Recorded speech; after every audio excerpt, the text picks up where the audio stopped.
नमस्ते दोस्तों, आपका स्वागत है डिफेंस मैट्रिक्स इंडिया के खास शो में।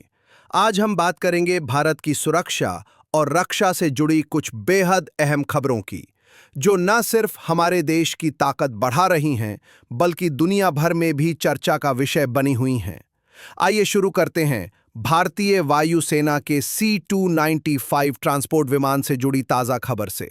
भारतीय वायुसेना ने 50 और C-295M ट्रांसपोर्ट विमान खरीदने की योजना बनाई है दोस्तों। ये वही विमान है जिसकी शुरुआती डील स्पेन की एयरबस के साथ हुई थी और जिनमें से कुछ विमान भारत में टाटा एयरबस जॉइंट वेंचर द्वारा असेंबल किए जा रहे हैं। C-295 मध्यम श्रेणी का ट्रांसपोर्ट विमान है जो 9 से 10 टन तक का भार उठा सकता है। इसकी सबसे खास बात यह है कि ये ऊंचे और कठिन इलाकों जैसे लद्दाख और पूर्वोत्तर में भी प्रभावी ऑपरेशन कर सकता है। IAF का मानना है कि AN-32 जैसे पुराने बेड़े को रिप्लेस करने और ट्रांसपोर्ट क्षमता बढ़ाने के लिए ये विमान भविष्य की रीढ़ साबित होंगे। ये डील इसलिए भी महत्वपूर्ण है क्योंकि ये भारत के मेक इन इंडिया पहल को एक बड़ा बढ़ावा देगी। ये विमान हवाई पट्टी के बिना भी छोटी जगहों पर आसानी से लैंड और टेक ऑफ कर सकते हैं, जिससे हमारी सेना की ऑपरेशनल क्षमता कई गुना बढ़ जाएगी। अब बात करते हैं भारत के सबसे बड़े और महत्वाकांक्षी प्रोजेक्ट सुदर्शन चक्र की, जो 2035 तक वायु युद्ध के स्वरूप को पूरी तरह बदलने वाला है। दोस्तों, ये मिशन पारंपरिक हथियारों से अलग है। इसे हाइब्रिड डिफेंस ऑफेंस सिस्टम कहा जा रहा है, यानी ये न केवल दुश्मन की मिसाइलों को रोक पाएगा, बल्कि जरूरत पड़ने पर दुश्मन की रणनीतिक संपत्तियों पर भी प्रहार कर सकेगा। ये सिस्टम लेजर, डायरेक्टेड एनर्जी और इलेक्ट्रॉनिक वॉरफेयर तकनीकों का मिश्रण होगा। इस प्रोजेक्ट की खासियत यह है कि इसमें आर्टिफिशियल इंटेलिजेंस, AI और मशीन लर्निंग ML जैसी आधुनिक तकनीकों का इस्तेमाल होगा, जिससे ये सिस्टम खुद ही खतरों को पहचान कर उन पर कार्रवाई कर सकेगा। सच कहा जाए तो ये गेम चेंजर प्रोजेक्ट है। अगली खबर, रूस की रुचि भारत के सुदर्शन चक्र प्रोजेक्ट में। भारत के ड्रीम प्रोजेक्ट सुदर्शन चक्र में अब एक और देश ने अपनी रुचि दिखाई है। रूस ने इस प्रोजेक्ट में शामिल होने की इच्छा व्यक्त की है। रूस के चार्ज डी अफेयर्स ने कहा है कि उनका देश इस महत्वाकांक्षी परियोजना का हिस्सा बनना चाहता है।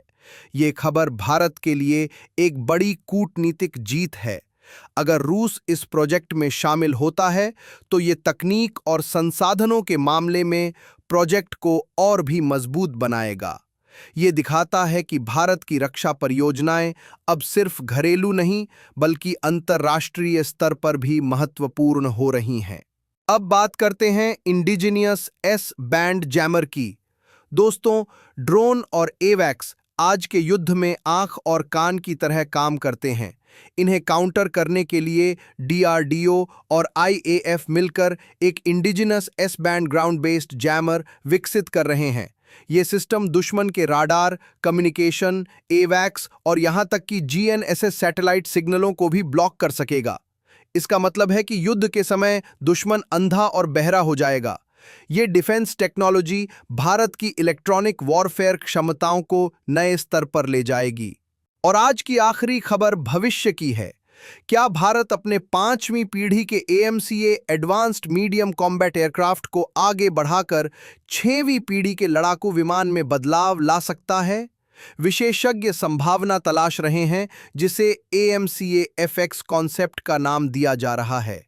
इसमें आर्टिफिशियल इंटेलिजेंस, न्यूरल नेटवर्क और ड्रोन के साथ टीमिंग जैसी उन्नत सुविधाएं शामिल होंगी।